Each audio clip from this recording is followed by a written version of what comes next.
사실 코로나 초기 때는요.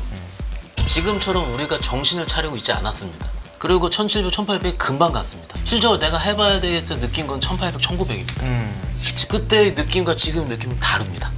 조금 비슷한 것만 생각을 해보면은 아직까지 신규 계좌가 늘어나진 않습니다. 가장 좌불안석. 예. 시장에서 막 어떻게 이렇게 보고 있는 그 대표적인 친구들이 숏하는 친구들입니다. 개인들이 무지성 매수가 막 들어오면서 이들이 제일 떨고 있어요. 제가 한 이틀 동안 좀 몇 개 쉰 업종이 있어요. 화장품도 좀 쉬었고 두어 개 쉬었는데 내 차례 기다립니다. 다음 주부터 실적 시즌 오니까 분명 그것도 들어옵니다. 파이팅!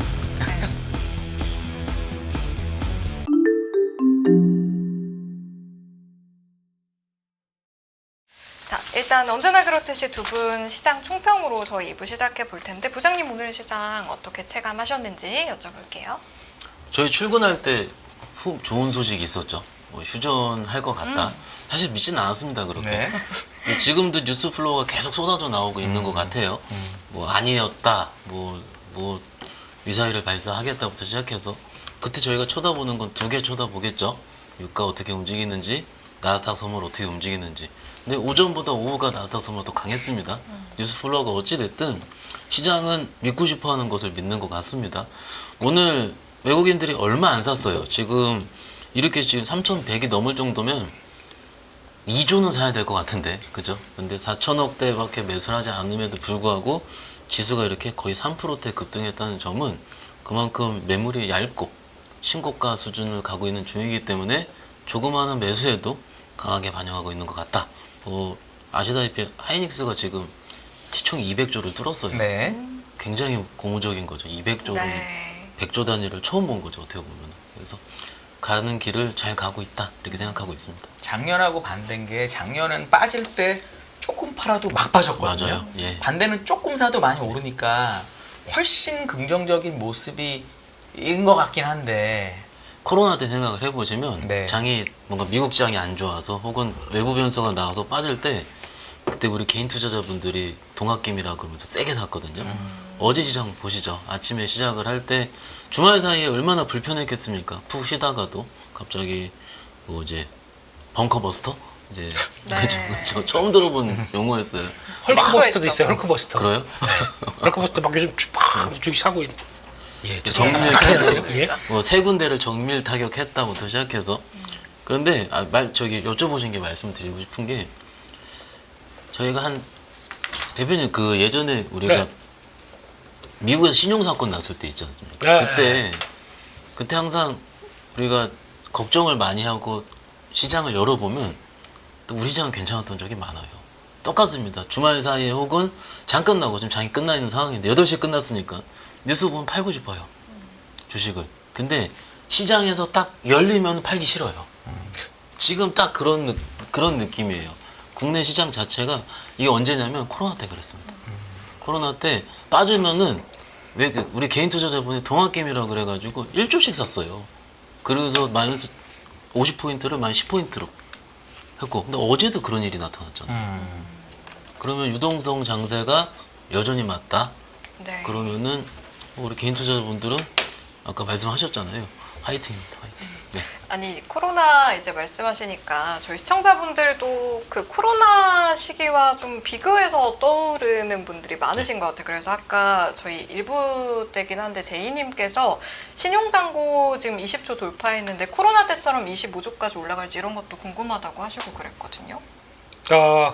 금요일 날 저희 항상 체크해 주시잖아요, 신용잔고. 연합뉴스 경제TV의 백미 같은 코너 우리 한 의원님도 오셨다가 깜짝 놀라서 가셨던 그 코너. 안 놀랐습니다. 깜짝 저 놀라셨어요? 재밌게 했습니다. 재미있어서 깜짝 놀라셨던 네. 그 코너. 너무 재밌었습니다. 예. 거기 보시게 되면 매일 털어드립니다. 근데 그때 말씀드렸던 게 신용 잔고 비율이 중요하다. 맞아요. 예, 예탁금 대비해서의 그 잔고. 그러면은 지금부터는 예탁금만 계속 올라간다, 계속 들어온다. 상관없어요. 그냥 무시하다가 요게 딱 꺾이고 시장에 주춤주춤한다 그러면 이제 그분들이 오시는 거죠. 네, 요거 한번 잡아먹을까 그런 것들. 네, 그래서 일단 지금은 모르겠습니다. 한 60조다 보니까 제가 보통 이제 신용 잔고 비율 때 보게 되면 30%대 넘어가는 부분에서는 조금 이제 경계한다 이런 쪽이 있었는데 워낙 돈 들어오는 속도가 빠르다 보니까 아직 이건 좀 봐야 될 것 같아요. 네, 뭐 부담, 그러니까 지금 약간 30%대는 안 돼요 아직까지는요. 네, 그렇다고 하더라도 슬슬 뭐 다가오는구나 싶지만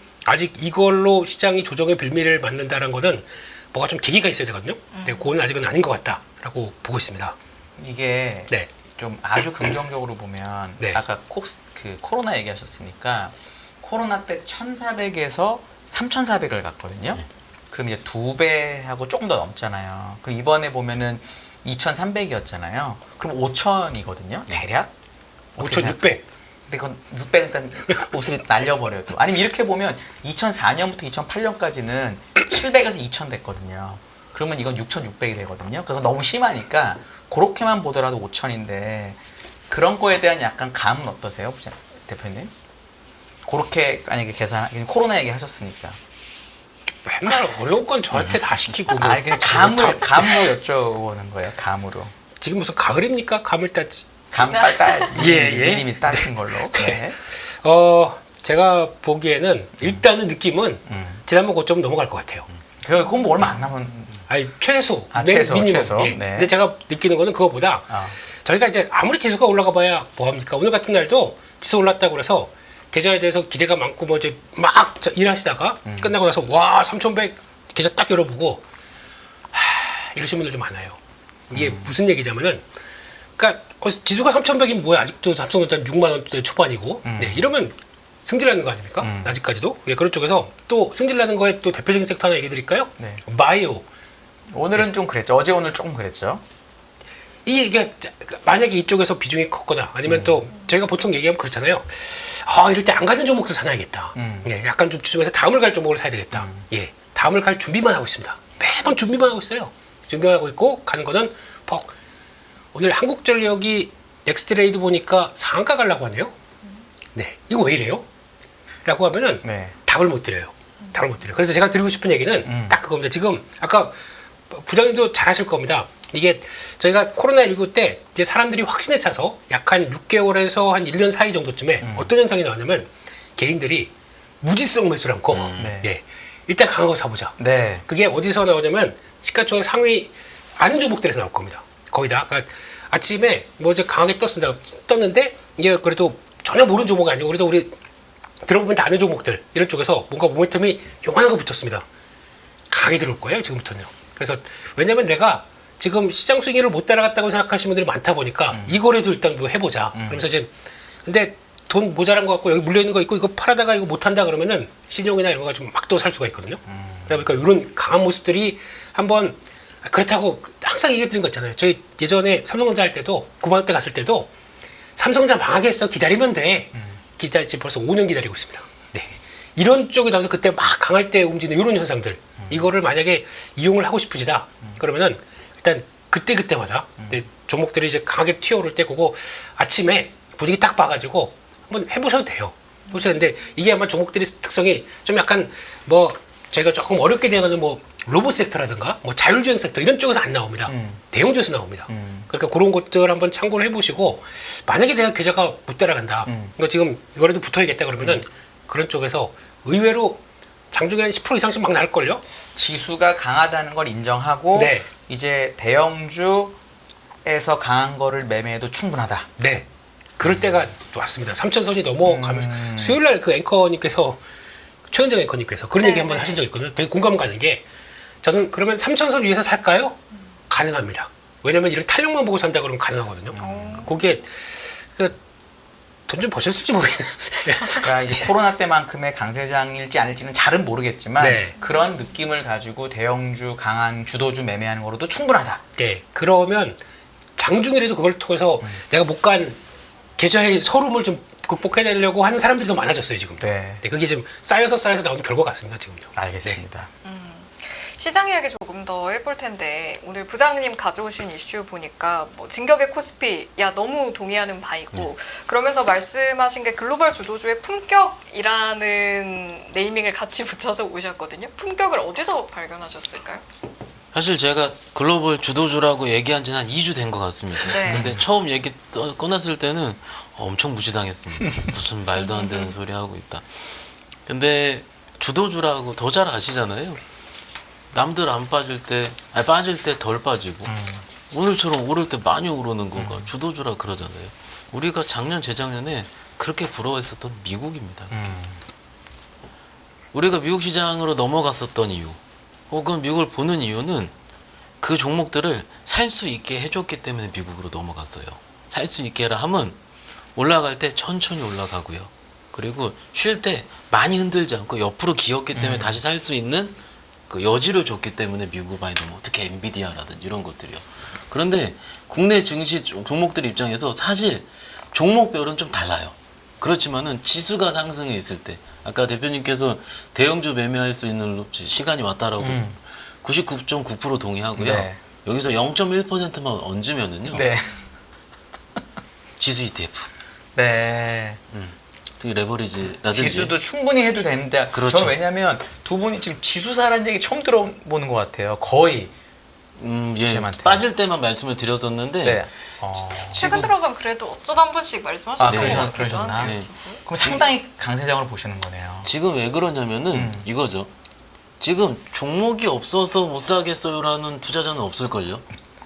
정보 제가 한 달 전부터 고객들한테 한 번도 듣지 못한 용어. 정보 주세요. 종목 주세요. 뭐가 좋아요. 이런 얘기 못 들어요. 맞아요. 좋은 건 아니까. 근데 그건 나에 대한 판단이 필요한 시점이잖아요.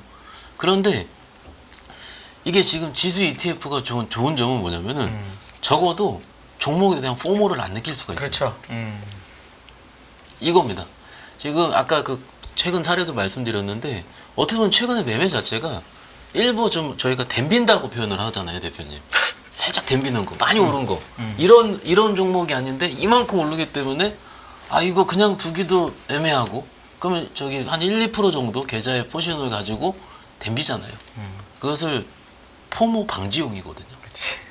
그렇죠? 근데 지금 대부분 분들이 지수는 좋은 건 알아요. 아는데 포모를 느꼈기 때문에 오히려 내 거에 대한 계좌를 어떤 충동을 느끼냐면 엎어치기 직전입니다. 잘 나가는 걸로. 예. 네. 근데 아시잖아요. 이것도 하면 안 되거든요. 네. 엎어치는 순간 밑에 있는 것도 그냥 급등 나오거든요. 그죠? 그런데 그 직전을 나의 그 포모를 좀 어떻게 보면 방지하려면은 일부라도 지수 관련 상품을 좀 매매 플레이 들어가기 좋습니다. 꼭 지수뿐만이 아니고 업종도 되지 않습니까? 그 업종도 충분히 괜찮습니다. 왜냐면 종목 고르기 힘들면은. 네. 어떻게 보면은 미국 쪽도 몇 년 전부터 지수 쪽 혹은 그쪽 ETF 상품을 많이 사시는 분 더 늘어났잖아요. 네. 개별 종목들보다. 어떻게 보면 그게 선진화되는 것 같아요. 우리 시장 같은 경우도. 그래서 일단 플러스 첨가하자면은 ETF를 좀 보자. 예, 그 매매도 충분하다. 그것만 하더라도. 예, 이상입니다. 네. 알겠습니다. 아까 보니까 이제 시청자분들 중에 어떤 분은 시장이 너무 좋기만 하니까 왠지 모르게 불안하다. 그동안 당한 게 많아서 그럼요, 그러신지 그럼요. 왠지 모르게 불안하다라고 6개월 전만 해도 하시는데 난리였잖아요. 그러니까요. 네. 그래서 이쯤 되면 궁금한 게 변수가 있다면 뭐가 있을까? 우리가 좀 알아야 될 게 있을까요? 네? 변수요? 시장에 변수가 갑자기 발생해서 좀 긴장해야 되는가 싶나? 이럴 때 좀 고려해야 될 요소들이 있다면 뭐가 있을까요? 그런 걸 어떻게 합니까? 살면서 내일 누구를 만날지 또 지나가다가 또 어떤 일이 생길지 아무것도 모르는 거예요. 그냥 매일매일의 시장을 그냥 대응하면 되는 거예요? 이런 상황에서는 네. 예측하면 안 됩니다. 예측하지 말고 그냥 벌어진 대로 그대로 가겠다. 근데 중요한 것은 지수를 본다라고 하더라도 근데 솔직히 전 지수 얘기 별로 안 드리고 싶어요. 왜냐면 지수 올라간다. 물론 ETF나 지수 관련된 쪽으로 베팅하고 있다 그러면 보시긴 보셔야 되는데 지수 올라간다고 내게 잘 안 올라가거든요. 그러니까 지수보다 저는 섹터와 구성이 더 중요하다고 생각하고 있기 때문에 그걸 보게 되면은 지수는 뭐 이제 깔아주는 거고 그렇죠. 해서 이제 알아서 굴러가게 만들게 좀 지수보다 좀 그래도 초과를 해야 기분이 좋잖아요. 좋을 거 아닙니까? 그렇게 만들어가는 게 더 중요하기 때문에 지수로 해서 앞으로 그러면 잠깐 보자. 7월 9일날 트럼프 관세 이거 협의가 안 되게 되면 그것도 될 텐데 그럼 어떻게 될까? 이런 것들이나 아니면 또 하반기 뭐 7월달에 뭐 금리 인하하게 되면 또 미국이 어떻게 돼서 뭐 어떻게 될까라든가 미리 걱정하지 마시죠. 지금 뭐 해봐야 다 틀리고 해봐야 그게 지금 한국 증시가 올라가는 동력 중에도 또 연결고리가 그거만큼 막 강하지 않기 때문에 그냥 뭐 시장 움직인 거 그대로 두고 봐야죠. 위원님은 어떻게 생각하십니까? 하반기 전망. 일단 어떤 지수, 어떤 종목 좋은지 얘기해 주시고 저 어차피 예고 내일 나오니까 내일 얘기해. 내일 나오시는군요. 전 내일 여쭤보긴 해야 전 되는 게 내일 나와요. 내일. 근데 김문자님이 아까부터 네. 제발 한상희 의원님한테 제가 이런 예고 거 제가 여쭤봐달라고 내일 하셔서 8시에 제가 이쪽 자리에 출연하니까 내일 꼭 와주시면 제가 화요일 말씀. 차별하시는 거예요? 내일 꼭 말씀드리겠습니다. 업종 얘기 브라보. 갖고 해주시죠. 예. 네, 제가 이렇게 해야지 또 예. 내일 더 많이 어팀이니까 오실까봐. 수요일 오셔도 좋아요. 네. 네. To be continued. 네. 예. 알비백. 네. 예, 그렇습니다. 알비백 예. tomorrow. 예. 그렇습니다. 예. 그래서 섹터만 잠깐 보시게 되면 그러니까 어제 보면서 이제 그런 얘기를 드렸거든요. 외국인들 어제 선물 막 9,000개 매도, 예, 현물 또 막 매도하다 보니까 이제 걱정 많이 했어요. 걱정 많이 했는데 이들이 어제 그런 얘기 드렸거든요. 또 걱정하지 마시라고. 그냥 섹터, 그러니까 종목 몇 개에 한정돼 있는 거기 때문에 거기와 연관돼서 기관 프로그램에도 들어올 때 이런 장세에 너무 걱정하는 거 아니다라고 말씀드렸는데 오늘 바로 바꿔버렸죠. 장중에. 네. 근데 막판에 또 선물은 또 매도로 바뀌었어요. 또. 조금이 네, 있던데요. 장중에 샀던 거에 비하면 좀 기분 나쁘긴 합니다. 그런 쪽에서 만약에 이들이 이제 신경을 쓴다 그러면 현물 매수를 늘려야 돼요. 지금 시장을 따라가려면. 근데 그걸 못하고 파생으로만 같이 움직인다 그러면 결국에는 외국인들이 들어올 수밖에 없는 구조로 만들어가고 있는데 그거에 대한 변화를 본다 그러면 이제 선물로 조절하면서 선물을 이제 사가는 구조가 나올 것 같아요. 그건 이제 계속 체크해야 될 것 같고 그렇죠. 그래서 오늘 강세 쪽을 보게 되면 다 강세였죠, 뭐 사실상 거의. 그래도 특별히 더 네. 예, 특별히 더 예. 이런지 많이 올랐어요. 웬일로 오랜만에. 이게 이제 반갑더라고요 저는. 예 그래요. 저희 한 3년 동안의 한과 애환이 담긴 섹터 이런 것들이 하나씩 이제 툭툭 움직이기 시작하는 거죠. 반응이 이제 서서히 나오기 시작한다 한쪽들인데 이게 이제 계속 갈까요? 저한테 넘어오죠. 네. 부장님 계속 갈까요? 내일 봐야죠. 이야 정답이시네요. 이게 정답이죠. 내일 아침에 이게 뭐 이거죠. 오늘 2차 전지가 오른 이유는 물론 어제 테슬라 일부 네, 효과도 네, 있었을 거고요. 근데 여태까지 테슬라 오르고 그 다음날 안 간 경우도 되게 많아요. 맞아요. 그렇죠. 그건 그냥 맞추는 거고요. 네. 네. 뭐 일부 지수 관련으로 들어와서 쇼커버가 일어난 것 같습니다. 그렇게 생각하는 게 좀 합리적일 것 같고요. 그러면 내일도 쇼커버가 일어나느냐라고 했을 때는 내일 외국인 사는 거 봐야죠. 그렇죠. 갭상승이 나와야 될 것 같고 그래서 연속성을 따지는 거는 실적 관련 섹터를 봐야 되는 게 맞고 이거는 매매 플레이입니다. 오케이. 2차전에는 지금. 왜냐면 나머지 업종은 다 좋았던 거여가지고 갖고 오신 게 대표님이 지금 보니까. 네. 그러다 보니까 일단은 유가가 좀 가른 게 있었죠. 유가 때문에 일단 항공주가 튑니다. 여기서 항공주는 좀 봐야 될 것 같아요. 지금부터는. 왜냐면 저희가 한국과 기반이 아시아나라랑 합병을 하기 시작하면서 이제 대한항공밖에 안 남았지 않습니까? 그런 쪽에서 덩치는 살짝 커져 있는데 이게 그러니까 라인들은 많이 죽였어요.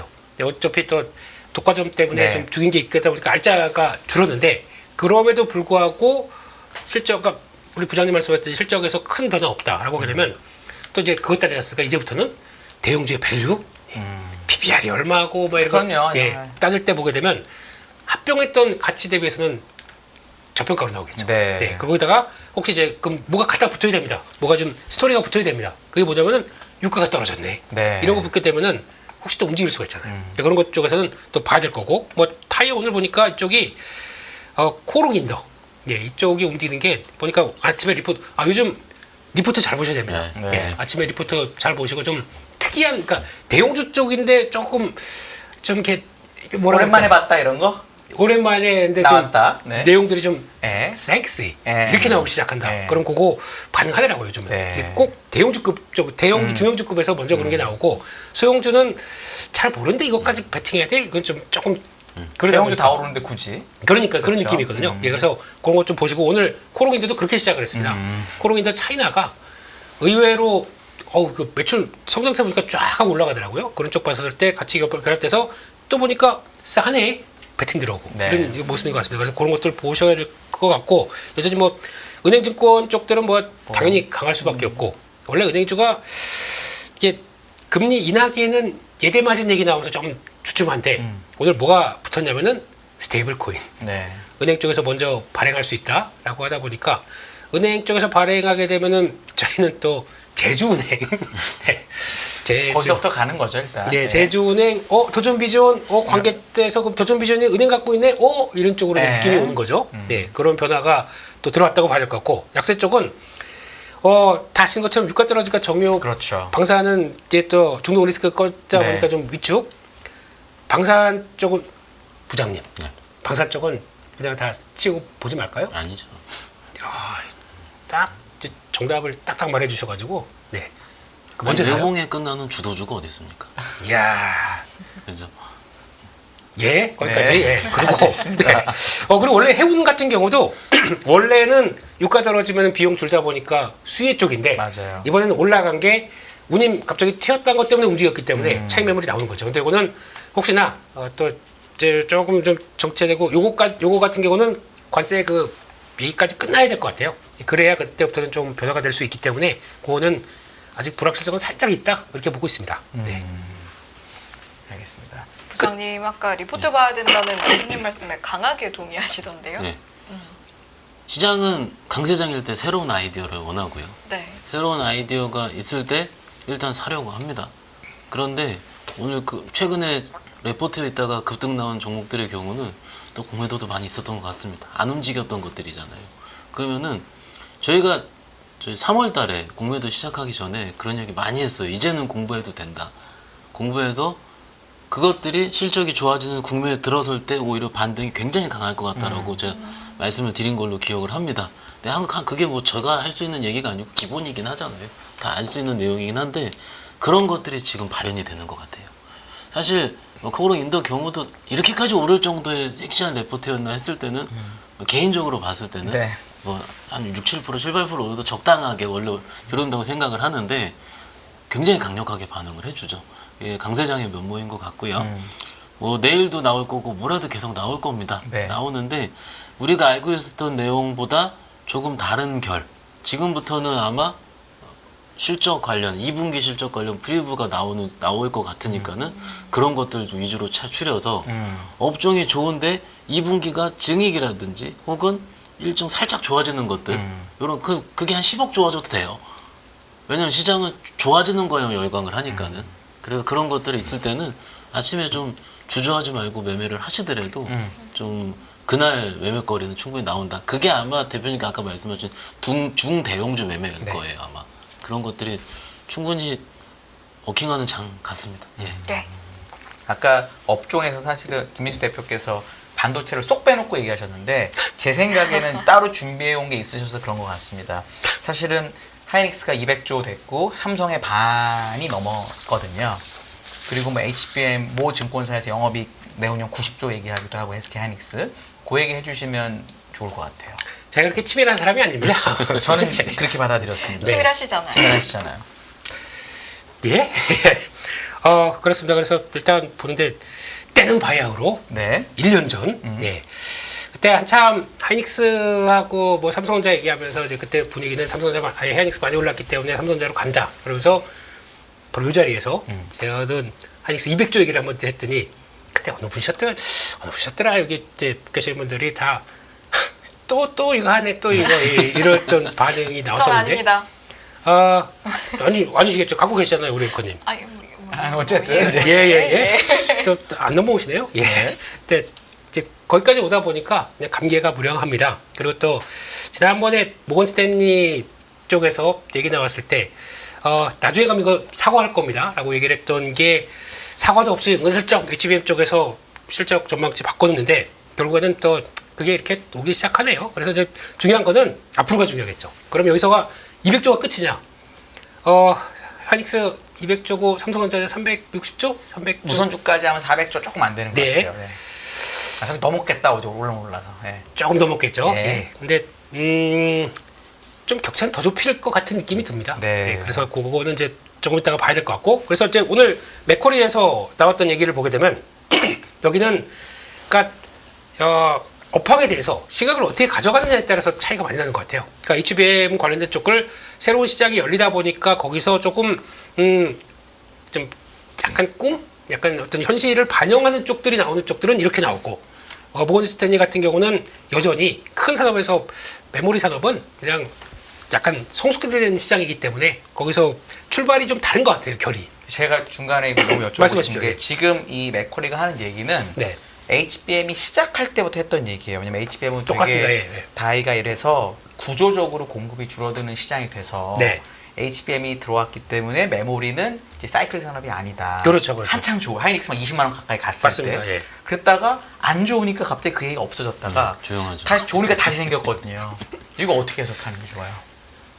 원래 그런 거 아니에요? 원래 그런 건데 그래도 이제 이 바닥이 이거는 원래 너무 같은 얘기를 2년만 똑같이 하니까 이거 너무 똑같은 얘기예요. 옛날에 했던 얘기거든요. 수치가 좀 바뀌었습니다.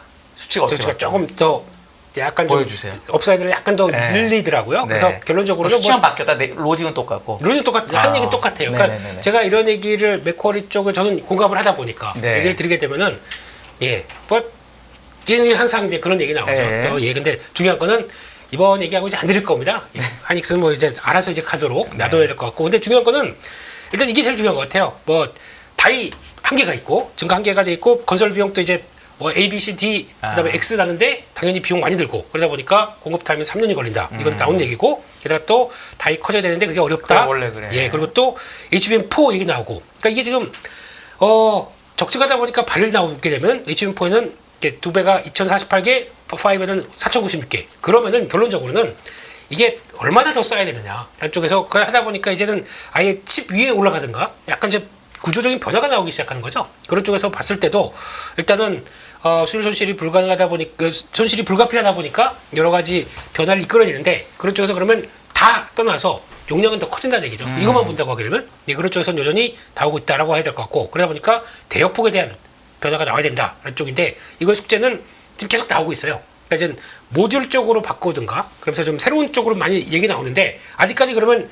HBM을 대체할 수 있는 게 있느냐 아직 없거든요. 그렇기 때문에 여기가 계속 들어온 것 같고 그런 쪽에서 아마 여기 보게 되면은 그래서 HBM4 가격은 약 40% 요게 바뀌었습니다. 요게 왜냐면 과거 같은 경우는 HBM3 그리고 3E 나오면서 약간 뭔가 좀 대중화 삼성전자까지 이제 하기 시작한다고 하면서부터 그때부터는 모건스탠리가 얘기했던 거는 공급 과잉을 얘기했습니다. 근데 공급 과잉이 아니라 HBM4는 가격이 상승할 거로 얘기를 하고 있습니다. 오히려 삼성전자가 못해서 저렇게 된 건가요? 이게 그 핵심이에요. 슬프네요. 약간. 예. 그러니까 만약에 들어오게 되면 이쪽도 바뀔 거고 그러면 아마 하이닉스는 또 열심히 그렇겠죠. 졸라서 다른 걸 해야 되겠죠. 5로 가자. 뭐 이런 식으로 바꾸게 되면은 계속 이게 또 바뀌어지는 모습들이겠죠. 그러다 보니까 이런 쪽으로 들어온다라고 봐야 될 것 같고 그래서 결론적으로 보게 되면 일단 지금 요거는 이제 봐야 될 것 같아요. HBM4의 경우는 매출 대비해서 이익률을 하락할 것이다 라고 얘기를 하고 있는데 요거는 조금 가격은 오르는데 이익률이 하락한다. 요거에 대한 얘기는 앞으로 좀 지나봐야 될 것 같습니다. 그만큼 루빈 시리즈가 지금 블랙월인데 다음 루빈 시리즈가 얼마큼 빠르게 전환되고 거기 생산 속도 지금 팍스콘이나 AI 서버 만드는 회사들 같은 경우는 2027년까지 오늘 나도 나왔다는 얘기예요. 예, 대만에서는 2027년까지 지금 바빠서 정신없는데 내가 지금 수요는 계속 늘어나고 있다라는 쪽이 나오게 되면 그게 전환이 되기 시작하면서 또 수요가 그대로 유지가 된다라고 하게 되면 P와 Q가 같이 늘어나는 구간이 나온다. 네. 그럼 HBM은 또 레벨업이 돼요. 네. 네, 그런 쪽들을 합의를 할 수가 있기 때문에 그게 그러니까 저희는 이제 생각만 하고 있고 그게 어느 정도 지금 시장에서 계속 얘기가 나와서 받쳐준다. 그러면은 하이닉스는 또 올라간다는 얘기겠죠. 그렇겠죠. 네, 그래서 그런 것들 투자 아이디어 가지고 앞으로의 동향들. 그러니까 중요한 거는 그것만 보시면 될 것 같아요. PQ. 그러니까 Q가 공급 과잉해서 뭐 약간 생각보다 떨어질, 그러니까 가피를 좀 자극할 만한 요인들이 나오느냐. 그게 핵심이라고 보여지고 있기 때문에 그 관계만 잘 체크하시면은 그 하이닉스 매매하기는 그렇게 어렵지 않지 않을까 생각하고 있습니다. 부장님, 네. 하이닉스가 4월 초에 저점이 16만 원인가 막 그랬어. 16만, 17만 왔다 갔다 했거든요. 지금 28만, 29만 이렇잖아요. 이 큰 주식이 2달 만에 60, 70%가 올랐어요. 여기서 추격 매수하는 거에 대한 관점, 이건 이제 펀더멘탈한 얘기였으니까 어떤 거 같으세요? 하이닉스뿐만이 아니고 모든 이렇게 올라간 주식들에 같이 고민을 하는 겁니다. 처음에 2등 종목이 이렇게 올랐던 게 잘 제가 기억이 안 나서 그래요. 그렇죠. 이 2달 만에. 그러니까는 그러니까 제 기준에는 똑같아요. 아, 많이 똑같나요? 올랐던 주식을 네. 하는 거는 조금 사면 됩니다. 많이 사지 말고 예, 조금 조금 사면 돼요. 사고요. 거기서부터 수량을 늘려가면 됩니다. 네. 올라가는 이유가 항상 이게 실적 베이스인 게 커요. 네. 아까 말씀하셨지만 하이닉스 2분기 영업이익 전망치 9조까지 올라갔더라고요. 네.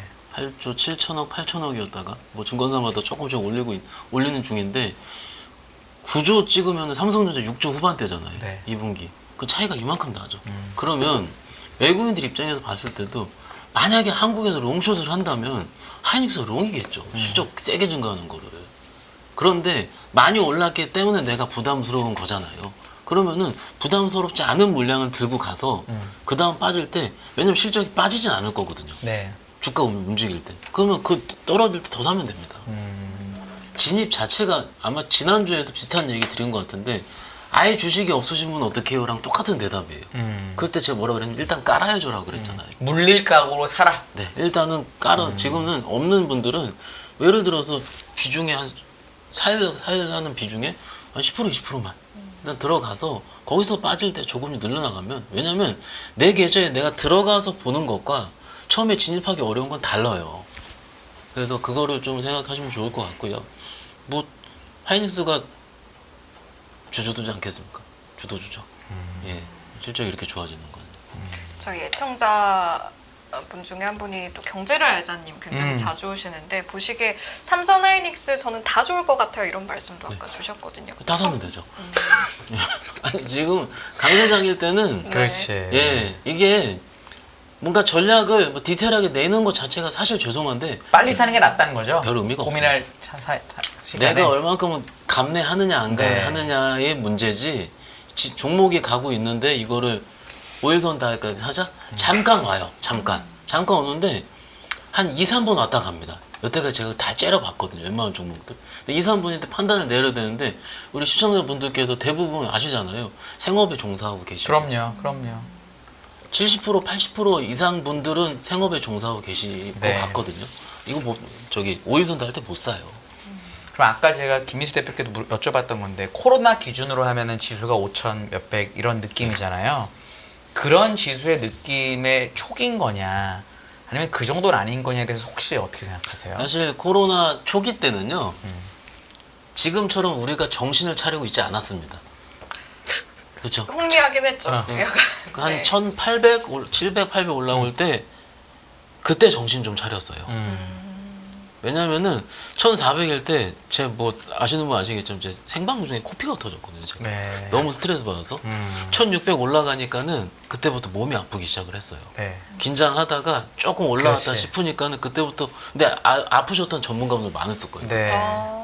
그리고 1700, 1800 금방 갔습니다. 맞아요. 금방 갔어요. 굉장히 금방 가서 실적을 내가 해봐야 되겠다 느낀 건 1800, 1900입니다. 그때부터 동학개미운동 시작을 했고요. 네. 1900, 2000 넘어서 이런 게 된 거라서 그때의 느낌과 지금 느낌은 다릅니다. 유동성이 풀려서 하는 것과 지금 유동성이 지금 추경이 좀 풀릴 것 같다 나나요 사실.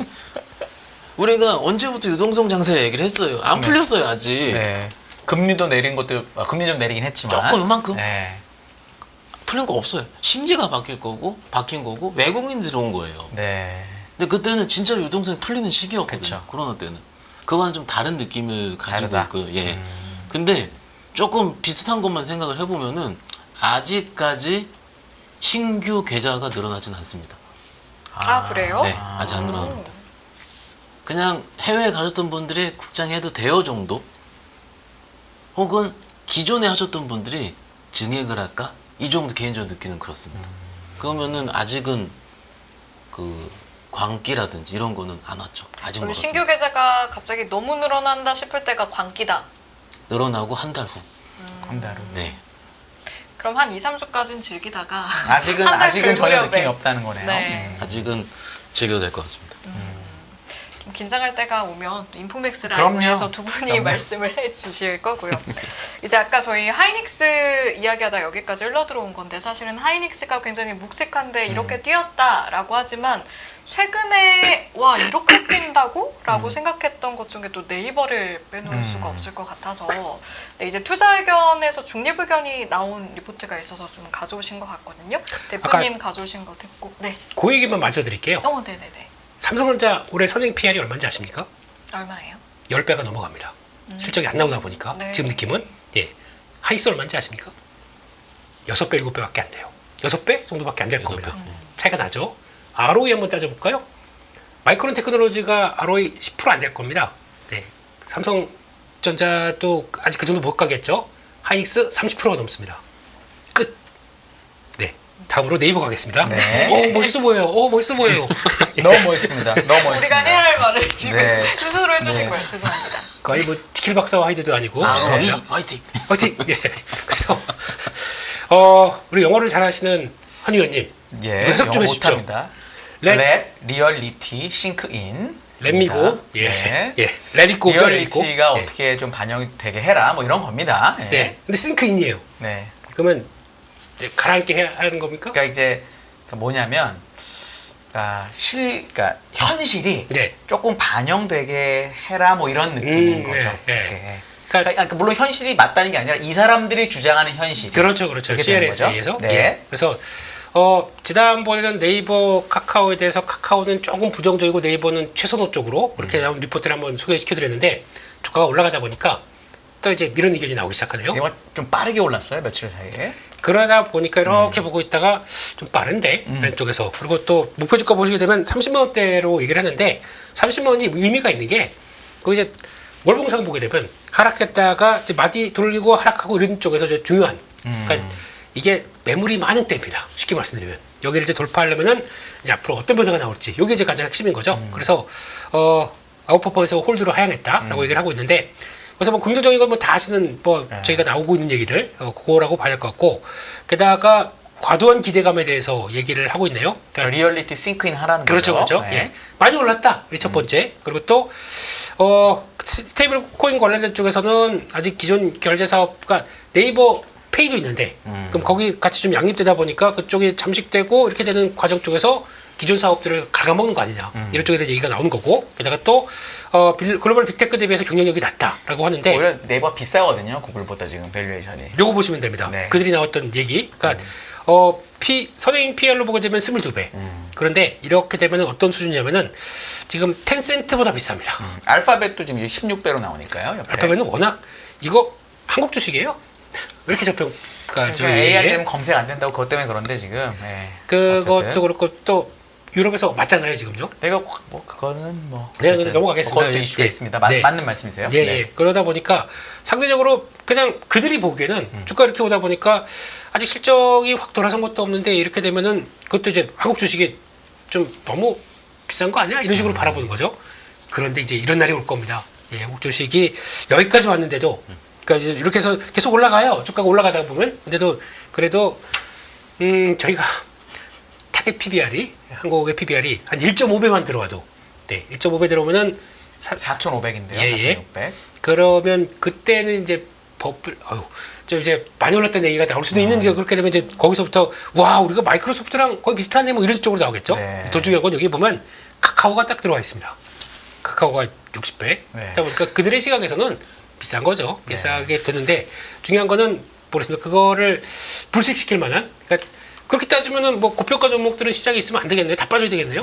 네, 그런 쪽에서 그걸 정당화시킬 만한 저도 스토리들이 뭐 들어오나 그거 한번 봐야 될 것 같고요. 마찬가지로 P 쪽도 지금 밴드 상으로 보게 되면 여기까지 빨리 올랐다. 이런 쪽에 대해서 부담이다. 라는 쪽으로 바라보죠. 여기 요때입니다. 요때 빠지기 시작했던 네. 요 그거가 비슷한 가격들이 30만 원대다 보니까 그래서 결론은 지금 그 AI로 인해서 가장 어차피 지금 광고가 핵심인데 거기서 네이버가 그러면 AI를 통해서 광고를 약간 위축시켜도 그 수익성을 그대로 끌고 갈 수 있겠느냐. 이거는 도전 과제다. 네. 그쪽에서 거기서 얘기 나오는 거고 그 밸류에이션 그래서 그렇게 나오고 있다는 쪽에서 봤을 때는 이해가 되긴 하지만 고평가 종목의 특징은 네, 아직은 네, 제가 보기에는 약간 주춤할 수 있을 것 같아요. 그렇다고 하더라도 한 번 붙은 거 쉽게 안 꺾일 것 같은 느낌입니다.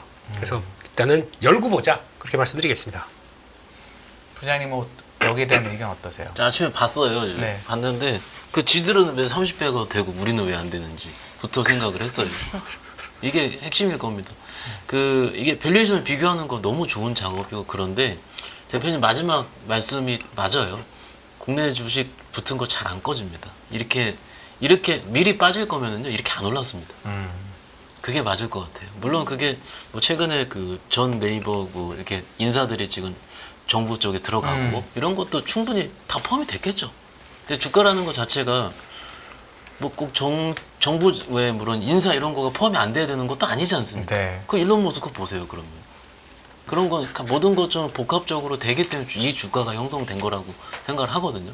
또 말씀드리지만 바로 꺼질 거였으면 이렇게 안 올랐고요. 미리 한 오늘 저 레포트 나오고 7, 8% 빠졌어야 됩니다. 네. 그럼 다 그- 말아 올리지 않았나요? 다 막판에? 올렸습니다. 네. 예. 그 자체는 시장에서는 그것도 알매도 불구하고 조금 더 달리려고 하다가 개인적으로 맞을 것 같고 최근 증권사의 의견 보시면은 네이버의 목표 주가를 올리는데 한 두세 개 본 것 같아요. 올리는 논리가 실적 뭐 EPS 이게 아니죠. 멀티플 상향입니다. 네. 원래 15배, 23배 이런 식으로. 음. 그럼 국내 증권사도 이렇게 후하게 지금 보고 있는 이 환경이잖아요. 검색이든 아마 이쪽 스테이블에 살짝 스쳤겠죠. 또. 네. 그래서 스테이블에 스쳐서 그죠. 이게 그러다 나왔죠. 예, 이게 이거는 또 말씀드리지만 모든 거 태어날 때는 다 노이즈가 있습니다. 노이즈가 있는데 지금 스테이블에서 아 이게 되겠어? 다 안 된다 그랬어요. 메타버스도 처음 시작할 때 그 무슨 게임을 왜 하냐 그랬어요.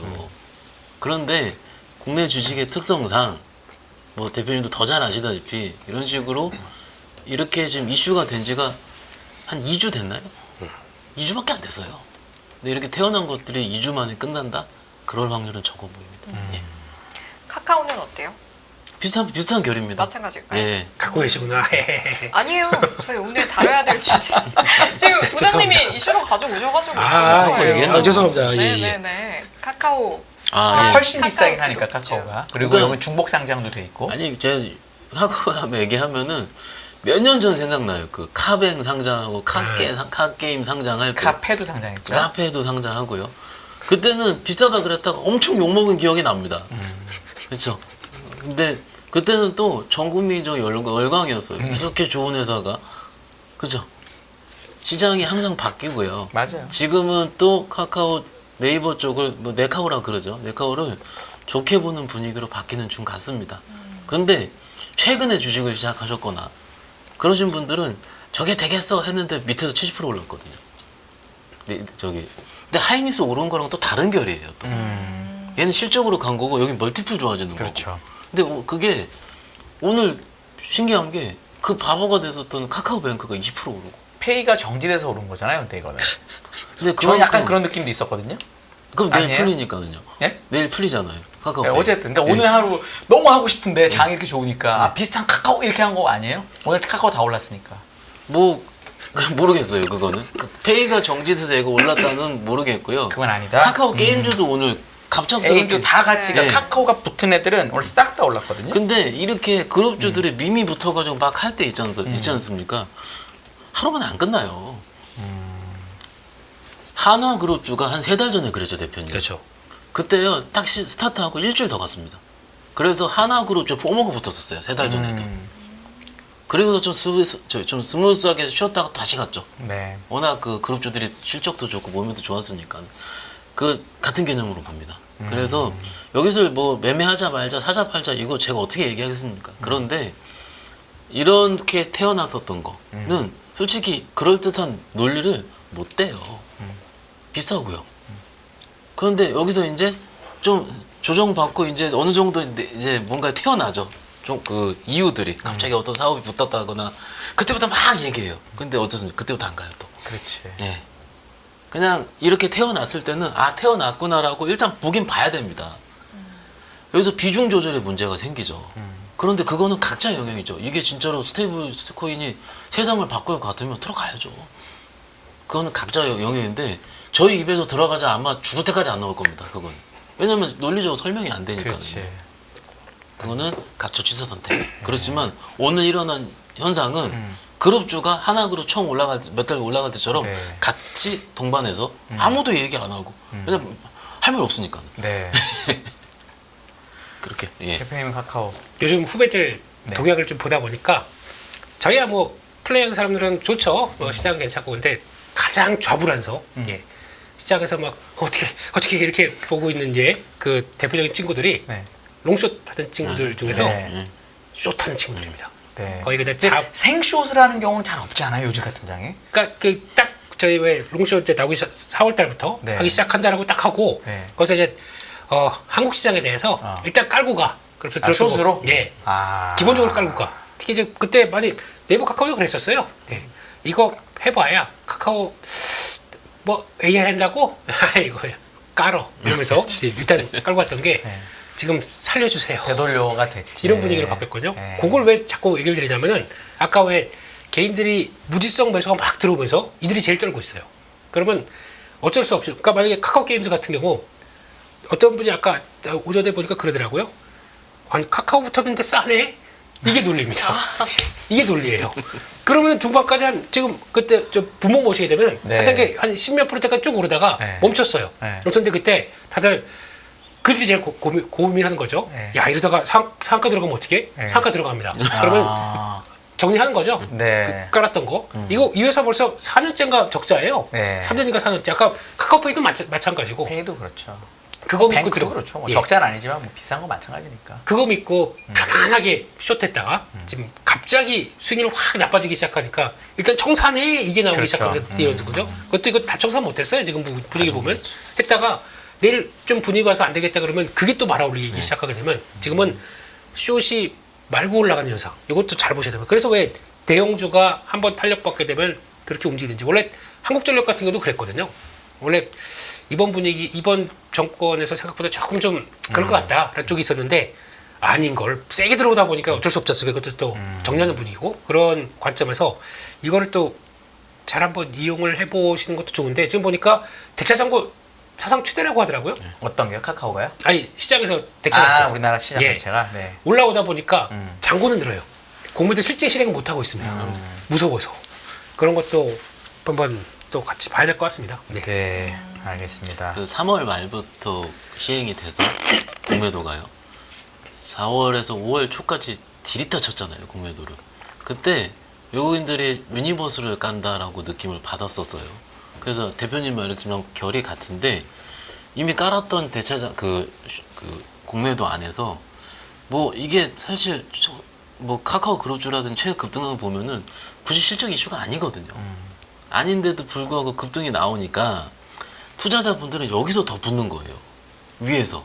근데 여기서는 이게 아까 말씀드린 것처럼 우리가 설명을 못 해요.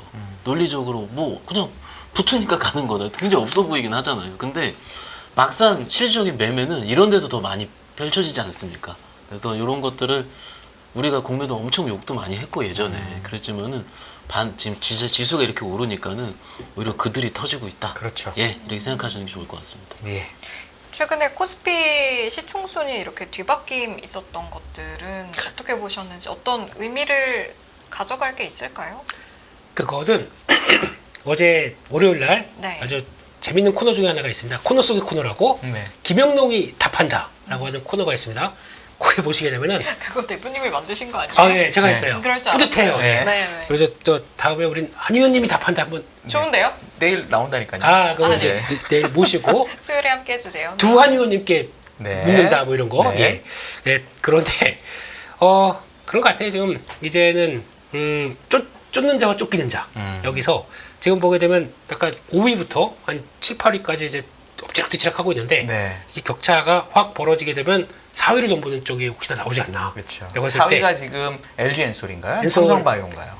엔솔일 겁니다. 네. 엔솔이 4위로 내려왔고 갖고 70쪽. 네. 그렇다면 50쪽 안 되는 쪽들이고 네. 그 갭이 50%만 올라가면 그럼요. 뒤바뀔 수 있습니다. 네, 그런 쪽에서 이것도 그렇게 되면은 종목이 그렇게 올라간다라고 하게 되면 또 거기 있는 섹터들은 또 확 변신이 나겠죠. 그런 것도 한번 또 보셔야 되기 때문에 그래서 지금 저는 지수 움직임보다는 이런 게 더 관심이 높은 것 같아요. 그래서 대형주가 어떻게 움직이고 거기서 섹터들이 어떻게 바뀌고 하는 게 더 중요하기 때문에 그래야 저희가 또 매매할 게 또 생기지 않습니까? 그게 더 중요한 것 같고 뭐 두산에너빌리티가 그 자리에 간다 이런 건 얘기 못 드릴 것 같아요. 근데 보면서 항상 예측보다는 대응, 예, 노, 대, 예스. 예, 그렇게 하겠습니다. 네, 부장님은 어떠세요? 좀 어떤 의미나 어떤 투자 아이디어를 가져가야 할지. 이게 생각이 나요. 그 네이버 카카오랑 시총 3등, 4등 그때 할 때 예전에 그때 굉장히 많은 의미를 부여를 했었죠. 그리고 사실 근데 매매 측면에서 그때는 이미 천천까지 올라갔던 상태였기 때문에 사실 그 위에서는 매매를 붙이지 못했습니다. 그런데 이게 50조 언더 내에서 이제 지금 올라오고 있는 해서는요 변동성이 생겨요. 그리고 아시다시피 하나 열어도 올라오고 난 다음 그때 멈추잖아요. 그러니까 요때가 가장 매매하기 좋은 타이밍입니다. 시가총액 기준으로 봤을 때도. 그래서 지금 삼바가 3위, 엔솔이 4위인데 저도 오늘 좀 봤는데 참 엔솔은 참 처참하게 터져 있고요. 그 2등까지 했었던 엔솔이. 그리고 기아가 여기 밑에 나와 있고 현대차도 못 올라오고 있고 10등 바뀔 건가요, 예. 차가? 그렇죠. 그거는- 아니군 아직 10등방 아니군요. 예. 그 밑에 놀고 있고 네. 그러면은 여기서 그럼 기아가 올라올 것 같아요라고 물어봤을 때는 아닌 것 같아요. 그러니까 얘가 이 주가가 멈춰 있는데 이런 논리가 아닙니다. 상대적으로 지금 움직이는 쪽이 좀 더 업사이드가 열려 있는 것 같아요. 그 시장이 그렇지 않습니까? 그래서 그 순위를 보고 매매하는 건 큰 의미는 없습니다. 그런데 지금 움직이는 쪽이 그 전 시총이라면 그 등수가 매길 수 있는 시총이라면 한번 해볼 만하다 이렇게 좀 말씀드리고 있습니다.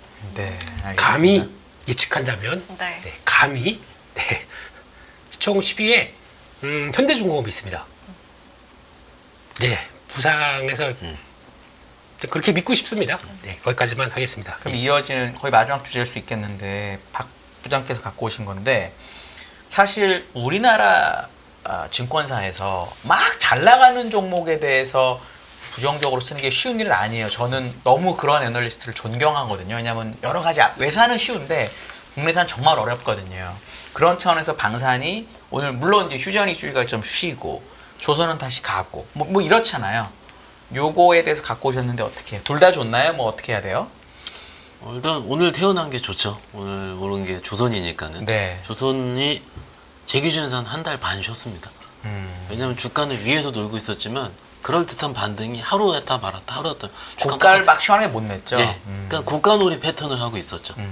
그런데 오늘 현대중공업 신고가, 미포가 신고가. 사실 그 두 종목은 작년에 제일 먼저 시작한 종목이었습니다. 그렇죠? 그러면은 다시 가겠다라고 신고가를 썼다 하면 그래도 끝나지 않았다고 보는 게 맞겠죠.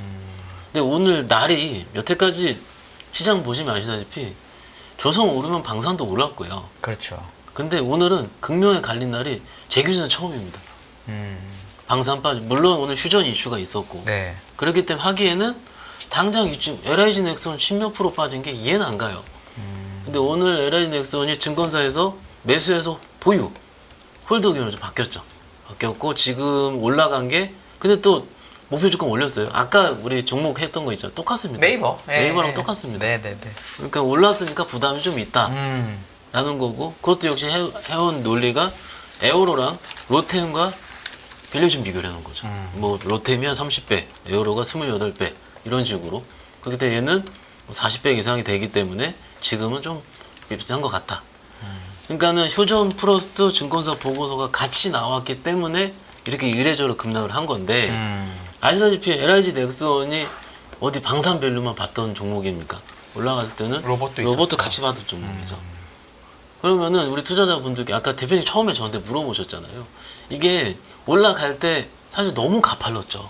근데 이해하기 힘들 정도로 가팔랐는데 올라가는 건 이유가 있죠. 그 로봇밸류 같이 받으면서 세게 올라간 경우는 그러면 지금 로봇 오늘 올랐는데요. 그렇죠. 그리고 로봇이 꺾일 것 같지는 않습니다. 그 논리, 성장 논리는 살아있다면 뭔가 시장이 다시 안정화되는 시점에서 그런 것들 쳐다보지 않을 때 하면은 한 번은 더 기회가 있을 것 같아요. 오늘 빠진 것들.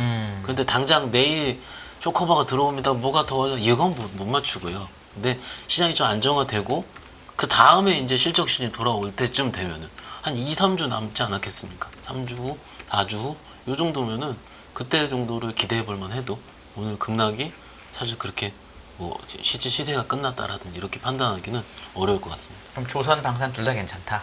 네, 근데 매매가 다르죠.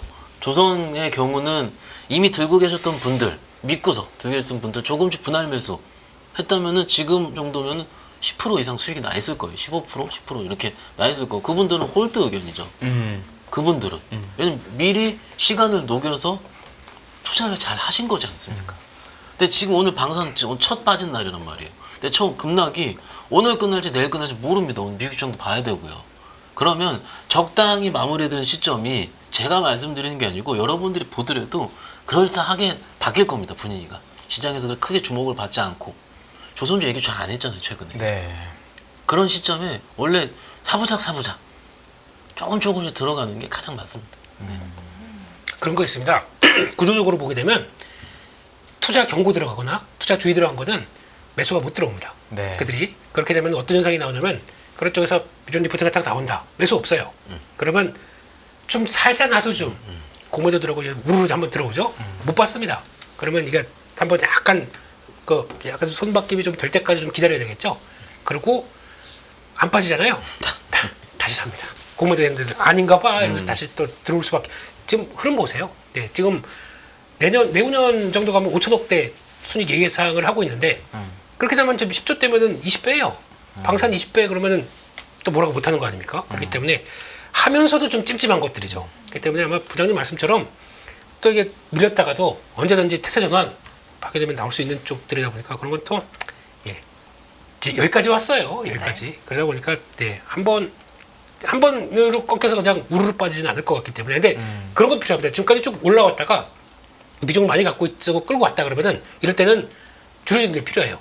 왜냐면 시장이 한번 흔들렸는데 이게 어디서 마무리될지 모르다 보니까 그럼 여기서 만약에 이것만 지금까지 뭐 100% 수익 났다가 고점에서 이렇게 딱 흔들리다 보니까 80%대로 내려갔네. 하지만 이게 내려가서 다시 100%대로 오기 전에 그 사이 다른 종목들이 또 움직이다 보면은 그건 빈 공간을 또 채워서 매매할 수가 있지 않습니까? 네. 그렇기 때문에 이럴 때는 그냥 일단 줄여주는 게 맞습니다. 기계적으로라도 제가 약간 줄여주고 그다음에 다음 움직이다가 확인됐네, 저점 됐네, 그럼 다시 채우면 되겠죠. 그게 더 좋은 전략이라고 생각합니다. 아드리앙님은 채팅창에서 그래도 방사한조선 너무 비싼 것 같다고 이런 말씀도 하시는데 네. 첨언해 주신다면 어떤 말씀 해주실 수 있을까요? 뭐 비싸다 생각하시면 안 하시면 됩니다. 선택하시기 영역이고요. 잘 오르니까 하고 싶잖아요. 네? 그렇게 얘기하면 너무 섭섭한데. 그럼 근데 네. 제가 어떻게 생각을 바꿔드릴 수 없어요. 지금 지수가 3,100이에요. 네. 3,100인데 여기서 뭔가 강력하게 뭐서 한다? 그거는요 아닌 것 같고요. 그런데 이렇게 올라오는 것들은 실적의 기울기가 아직 안 꺾였지 않습니까? 네. 그럼 꺾이려면은 2분기 봐야 돼요. 이게 본래 아직 한 달 남았는데 그래도 그 투자가 마무리 되려면은 그때까지 봐야죠. 그때까지는 저는 아직은 매매해도 된다. 이렇게 생각하고 네. 있습니다. 가격은 그러니까 밸류에이션 얘기는 그만하고 별로 크게 그럼요. 고민하지 말고. 그러니까 뭐 이게 솔직히 보세요. 30배다, 50배다. 이거 올라갈 때는요, 그거 무시하고 올라가거든요. 그런데 지금 여기서 뭔가 아까 지리적인 부분, 각각 같이 들어왔기 때문에 오늘 이렇게 하락을 한 건데 정말로 지금 싼 것들 있잖아요. 싼 것들 찾아서 하셔도 돼요. 왜냐면은 제 기준에서 시장이 한 지난주까지는 주도주만 섰어야 되는 그치, 시장이거든요. 그치. 근데 지난주 한 목금부터 바뀌었죠, 대표님. 바뀌고 있어요. 밑에 것도 해도 돼요. 그러면 여기는 선택의 영역인데 마음 편한 걸 내가 선택을 하는 겁니다. 충분히 그 생각은 존중합니다. 예. 네. 지금 6월 24일이고 다음 주 화요일에 저희 만나면 7월이거든요. 이제 본격적으로 하반기 들어간다라고도 할 수 있을 텐데 시간이 지금 애매하게 남아서 네. 뭐 하반기 또는 7월 앞두고 어떤 부분들 신경 쓰시면 좋을지 간단하게 한마디씩 들을게요. 뭐 실적 시즌 신경 쓰면 될까요? 대표님? 30초 주고 뭘? 죄송해요. 네. 그래도 핵심만. 그래도 네. 핵심은 투비 컨티뉴드. 장이 계속 갈 거다. 중요한 얘기입니다. 계속 장이 갈 거다. 예? 예, 뭐, 네. 예. 그냥 뭐, 그러니까 그것만 걱정 안 하셨으면 좋겠어요. 이렇게 많이 올랐는데. 예. 그런 자리에서 항상 더 올랐지 않습니까? 그러니까 네. 너무 그거 가지고 생각하지 마시고, 그냥 편하게 보세요. 그거 가지고 오르고 갖고 스트레스 받지 마세요. 네. 알겠습니다. 부장님은요? 내 차례를 기다려야 될 때. 오늘 제가 한 이틀 동안 좀 몇 개 쉰 업종 있어요. 화장품도 좀 쉬었고 두어 개 쉬었는데 내 차례 기다리면 됩니다. 다음 주부터 실적 시즌 오니까 분명 그것도 들어옵니다. 화이팅. 알겠습니다. 마무리 조언 말씀까지 들어봤고요. 저희 오늘 2부는 김민수 대표님, 박현상 부장님과 함께했습니다. 저희도 이만 물러가 볼까요? 네. 함께해 주신 여러분 감사합니다. 하나 둘 셋. 빠밤. 매일 돈을 쓰는데 그 가치는 누가 정할까요? 정답은 슈퍼달러 슈퍼리치에 있습니다. 복잡한 공식은 빼고 투자 타이밍을 잡는 환율의 핵심만 담았습니다. 빠르게 변화하는 금융시장, 그 중심엔 언제나 환율이 있습니다. 오늘부터 환율과 썸 타볼까요?